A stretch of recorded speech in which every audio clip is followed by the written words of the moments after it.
Welcome to a rather windy Wales. Now, I'm not talking about a farty mammal fish, I'm talking about the country next to England. It's just as damp though. Anyhow, I'm here to compare the new Land Rover Defender with this rather different old Defender. You see, in some ways, this is more modern than that, because while that is powered by fossil fuels, old internal combustion engine diesel, this is powered by a Tesla electric motor. It's nuts. Now, I'm going to compare these cars in 4 different off-road challenges. I'm also going to compare their designs, their interiors, their practicality, and just what they're like to drive on the road as an everyday driver. And of course, I'm going to compare their performance by launching them from 0 to 60 miles an hour. I'm Matt Watson, and you're watching Carwow, and hopefully I'm not going to perish out here. Buying a new car? Then head to Carwow, and my team will help you find your next car at a fair price. Carwow, your one-stop car buying comparison site. Let's start this video by talking about the engines. So this new Defender has a 3-litre straight-six turbo diesel with 250 horsepower and 570 newton meters of torque. Drives all 4 wheels via an 8-speed automatic gearbox with a low range mode. It also has a centre and a rear electronically controlled locking diff. In terms of the weight, just over 2.2 tonnes. Meanwhile, this old Defender uses the motor and inverter from a Tesla Model S 100D. It puts out 450 horsepower and 450 newton meters of torque. It's actually mounted in the middle of the vehicle, and it's connected to a limited slip differential, which then sends power forwards via a prop shaft and power backwards via a prop shaft. And across each axle, you have another torque sensing limited slip differential. So 3 diffs in total. This here is part of the battery pack. Here you've got a 60 kilowatt hour battery pack, whereas there's a 40 kilowatt hour battery pack at the back. So in total, 100 kilowatt hours of battery. Now this vehicle only has a single speed and there's no low range mode. In terms of the weight, comes in at 2.6 tonnes. Now we're going to compare these 2 very different Defenders off-road. We're going to drive them through 4 different obstacles. I'm going to drive this new Defender 90 through 2 of the obstacles. I'm going to switch into the electric old Defender for the last 2 obstacles. And we've got an off-road expert, John, is going to give us his verdict as we pass through each obstacle. The first one is we're going to drive over a slope, test the car's chassis articulation and their ground clearance. Now it's dead easy for me to set this thing up. So what I do is put it into low range mode for the gearbox. That raises up the air suspension, and then I'm going to put the terrain select into rock crawl program, and essentially the car will take control of everything. I just operate the brakes, the steering and the accelerator, but it'll use all its traction and everything to hopefully get me through this obstacle. But will it do it better than the electric Defender? Let's do it. Here we go. It's quite interesting what it's like driving along in low range mode. The engine going, yeah, look at it, it's like 3,000 RPM. It's quite noisy. Oh, look at this. Now, that old Defender, rigid axles. This, fully independent suspension. That looks impressive though, it's doing a good job. What will this do? I reckon this is going to be easy for this. That was easy for that. I've got the ground clearance, I've got the electronics, I've got the comfort, well, apart from the whirring sound from the diesel engine up front. All very simple and quite comfy. Love a bit of air suspension. Let's see what John thought. Right, John, that was a breeze for both of these Defenders, but which one had the most ground clearance? Which one looked like it did it the easiest? Well, I think on that one, those big wheels and tyres helped it. That gives it that ground clearance. I'm really impressed with this one though, because you got that air suspension. That surprised me, because I saw it really low. It's now really high, and it looks as though it came over really, really easy. But that's even on both these cars. They both took it easily in their stride. That was too easy. Let's move on to the next challenge. I think it's kind of level pegging for that, yeah? Yes. Before we continue with the off-roading, let's talk about the price. So this vehicle here has been converted by a company called Electric Classic Cars, and I'll put a link to their Instagram account in the description where you can check out all the different builds they do. Really, really cool, run by a chap called Richard Morgan. So this vehicle, to convert it to the Tesla power, cost 90 grand, and you can just supply your base vehicle, such as a Land Rover, and then they'll do the work for that amount of money. This one here, because it's actually a replica of the Spectre Land Rover Defender from the James Bond film Spectre, costs a bit more because of the conversion, or the extra bits on it, the mad tyres, the interior upgrades. Comes in total, including the conversion, to £150,000. Meanwhile, this new Defender actually starts from half the price of the conversion of that one to electric power, so £45,000 starting price. This one is the D250, so it starts from just under £50,000, and this one actually that I've got here with all the options on it is closer to £62,000. Now, if you want to see how much money you can save on a new car, click on the pop-out banner up there to go to Carwow. Alternatively, if you're not looking to buy a new car, but you are selling your old car, go to carwow as well, because you can input the details of your new car, upload a photo, and then you'll get great offers back on your car to our trusted dealers who will buy your car from you and give you a good price for it. Now, if you want to do that later after this video, just simply Google "Help Me Carwow" and you can check out how to do that through our website.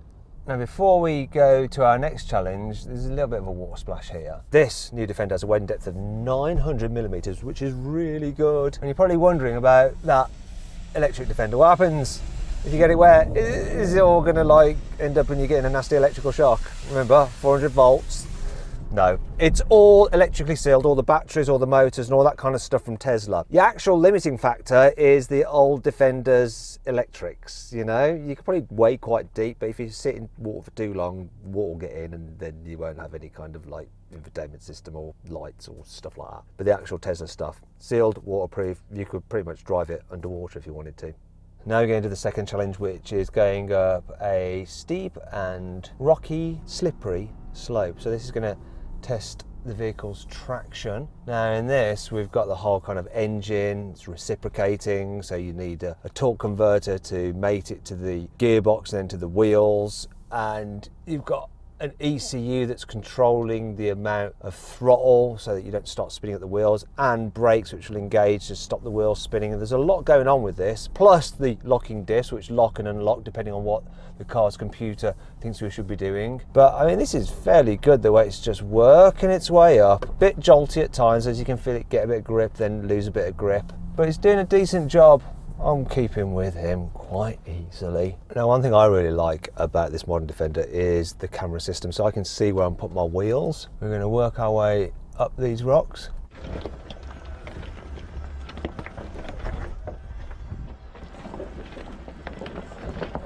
I can actually do a thing where I can look underneath the bonnet. It's called clear sight, so I can really see where I'm pointing my wheels. Don't want to hit the big rock, I want to go up the slightly smaller rock. I can see that there, that's really handy. And drive this thing up over this bigger rock now. Here we go. Oh, come on. Oh, I'm struggling for traction. Got it, got it. Oh, you could feel it. Braking, accelerating, controlling the power. You know, there's so much going on. Whereas that electric Defender, it's just no gearbox, no nothing, just motor, throttle, does the job. Anyway, let's see what John thinks. How's that for you then, John? Well, I'll be honest, I think that one just nicked it. You had a little bit of judder just climbing up that last little rock, all the trickery work in there. That looked as though it did it a little bit easier. Yeah, it seems smoother in that. Well, there you go. I think that's definitely a point scored to the EV. Before we continue with the off-roading, let's compare the two cars' designs. Now, I think Land Rover's design team have done a fabulous job with this new car's looks, especially in this three-door body style, the 90. I love it with the steel wheels. It looks classic, it looks retro, yet it also looks very, very modern. I like it a lot. However, let's be honest, this does look a lot more badass and less skull run, doesn't it? The Spectre upgrades help, like the flared wheel arches, the roll cage, the roof rack, those big knobbly tyres. Anyway, let's put it to you. Which do you think looks the best, the new Land Rover Defender or the old Land Rover Defender? Put a pinned comment below where you can vote. Let me know your thoughts. I've now jumped into the Spectre Defender, so I'm going electric, and it's quite easy to set up, even easier than the new Defender, because I just put it into drive. That's it. Accelerate a little bit, release the electronic parking brake, and off we go. Let's drive. Now for this challenge, we're going to go over some slippery rocks and check out both traction and articulation. This has a traction control system, but it's nowhere near as busy as the one in the new Defender, because you can basically just control everything just with your right foot. There's no engine whirring away. It's all directly linked to how much I press the accelerator. It's really quite easy and natural feeling. It really is. Let's just go this bank for fun, because I can. Oh, that's noticeable. The steering is heavier than in the new Defender. You've got hydraulic power steering. The pump is actually electric driven for the hydraulic system, but you still got hydraulics rather than an electric power steering system. So you do get more feedback and knocking as the wheel hits rocks and stuff like that. Another thing I'm noticing is creaking and stuff, because there's no engine going like there was in the diesel Defender. How's that, John? That one had three wheels. That front right was off the ground. This hunkered down, all four wheels driving. Again, it had a little bit of slippage on this one as it went up. So this one did a good job there. I mean, we've got three differentials, one at the front, one in the middle, and one at the back, right? That's got one in the middle, one at the back. They're electronically controlled, but this just seems to just walk its way up, and it's so easy to control just on the throttle pedal like that. Impressive. Both impressive, really, but this is a little bit more serene. Here on the inside, this old Defender has been upgraded with these lovely sporty seats. You've got quilted leather about the place. You've also got an infotainment system there with Apple CarPlay and Android Auto. Then there's the electric car conversion bits. So on the normal Defender, you would have your gear lever there, and you'd have like your lever for low or high range down there, but because there's only one gear, there's none of that. So you've got space for your mobile phone up there. And then there's this dial here where you can select drive, reverse or neutral, and your gauges, you've got your amps there, you have your motor temperature, the amount of remaining charge in the battery, and your speedometer there. A bit different. The inside of this new Defender is just much nicer though. The design is super cool, quality is good, there's lots more space. The only thing is the knobby knob, which is a little bit phallic sticking out there like that. Got a integrated infotainment system there, digital driver's display. This is not the best in the business, but it's better than the aftermarket system in that old Defender. And check this out, I love this feature. We've got a folding fabric sunroof. Look. It's lovely. Lovely! Lovely that is! Ah! Let's get on with the off-roading. This final challenge is about the car getting you down a slope as easy as possible. And I think I might struggle a little bit with this because you do have regenerative braking, but you don't have hill descent control like you do in the new Defender. That can actually use its brakes, it nibbles at its brakes automatically, and it can have you going at a walking pace, about 2 miles an hour down the slope. It's insane, the system is. You can control it, the speed, using the button on the steering wheel for the cruise control. Whereas this, I've just got regen, and it's just normal regen. So let's see what happens. I'm gonna just go down the slope and lift off. Don't die.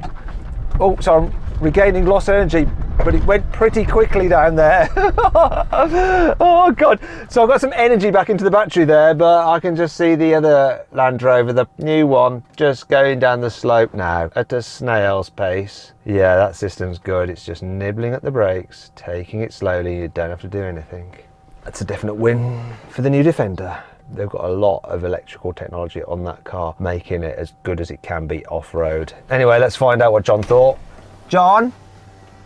So, come on.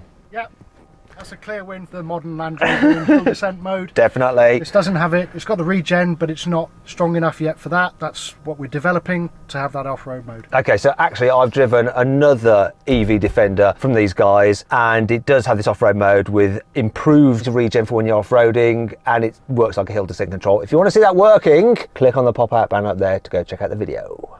Here in the back of the old Defender, it's actually okay-ish for knee room, and it's wide enough to fit 3 people across here. Headroom's good as well, but the seat backs are quite upright, so it's not the comfiest for long journeys. And if you want to look out the window, you have to sort of like kind of do that. Now I can see out. I know I can't because it's horribly rainy because miserable weather here in Wales. It always is. Being a pickup, the boot capacity on this old Defender is pretty good. Plenty of load space there, though the electric conversion does eat into space, so these batteries actually take up about 1/3 of the volume of the low bed. As you can see, the boot capacity on the new Defender is nowhere near as good, but that's because this is the 90 version. If you get the 110, there's loads of boot space then. Also, being the 3-door version means it's a bit of a faff to get into the back because there's no rear doors. However, once you're in, it does feel more comfortable than that old 110 version of the Defender, because knee room's a little bit more, headroom's about the same, but the seats are just comfier, they're a bit more reclined, and I can look out the back window without having to contort my body. I would much rather go distance in the back of this than that. However, how do they compare in terms of performance? Let's launch them. Let's see what this 3-litre 6-cylinder diesel will do 0 to 60. Specialist timing gear up here. I'm just going to launch it. 3, 2, 1, bit of brake boost. Oh, there's loads of stuff in here just rattling around. It took off all right, but then it kind of lacks power once again. But still, 0 to 60, 7.52 seconds. That's all right. Doesn't have growl though when you're doing it. Diesel going. To drive though, I can't fault this. It's so comfy. Just put the gearbox in normal drive and it'll quieten the engine down. Oh yeah, air suspension, brilliant on the road. It's quiet as well, the insulation's good. You know, utilitarian car, the Defender? Oh no, it is actually a luxury SUV. So easy, such a nice place to be. Yes, it can go off-road. Yes, it's very capable, but it's also just a lovely thing to drive and to own. Round corners? Well, you got independent suspension. So it's way better than the old Defender. Excuse the stuff rolling around. Like I can go around this roundabout pretty quickly. Look at that. Yes, there's body lean, but that's because it's softly sprung. But the steering's accurate, the grip's good, it's controllable, it's decent enough. Visibility is brilliant, loads of room in the cabin, lots of soft touch materials to rest the elbows off. Great for long journeys. I really, really do like it. And all the people who are going, oh, well, you know, it's not true to what it should be like. Do you know what? This has much broader appeal than the old Defender. It really does. It can do it all. Okay, now I'm going to launch Spectre. Once again, specialist timing gear. I'm just going to jump on the throttle, see what happens. Here we go. That's so much quicker. Whoa! 5.35 seconds to 60 miles an hour. Wow, that's like 2 seconds quicker, and the throttle response sounds like a spaceship would accelerate. Now, the rest of the driving experience. Okay, here's the roundabout that I just went round in the new Defender. This isn't too bad. Not leaning as much as I thought it would. The steering is nowhere near as nice though, it's like heavy and but this is nothing to do with it being electric, it's all to do with it being an old Defender. Whoa! Whoa! You have to watch that when you put your foot down. Oh my gosh. Oh wow. There's a lot of discussion about the noise electric cars make, and I quite like this whining sound when you accelerate. It makes you feel like you're in a spacecraft. It's cool, but when you're just cruising along, that, if you're just like going up and down the motorway, that'll get right on your nerves. In fact, so too does an old Defender. Look, I've got nowhere to put my arm. Everything's hard and sharp, and you end up banging your bones off it. It just really hurts. And obviously the ride from these knobbly tyres are all blah, blah, blah, blah. The new Defender is way, way, way easier, nicer to travel in. It absolutely is. And to be fair on it, you're going to be able to get it with a 5-litre supercharged V8, so it'll be as fast as this. The only thing is though, I really wish that Land Rover was also putting an electric powertrain in it, because that would be super cool. The new Defender with electric power. I don't know why they don't do it, because obviously within Jaguar Land Rover you've got the I-Pace, so they've got the technology. Do you reckon they should do it? Let me know in the comments below. So then what's my final verdict? Well, I'm really impressed with this car's performance. Straight line performance is immense. I'm also really surprised just how good electric power is for driving off-road. However, I also love this car off-road. I think it's brilliant, and on-road it's just super comfy and relaxing. So do you know what my ideal scenario is? It's this powertrain in that car. So come on, Land Rover, pull your finger out, get it done. I hope you all enjoyed the video. If you did, please give it a like. Let me know some other videos you'd like me to do in the comments below. I will check those out. Click on those windows there to watch some more videos, and if you click on that box there, you can go to Carwow to see how much money you can get for your old car through our trusted dealers.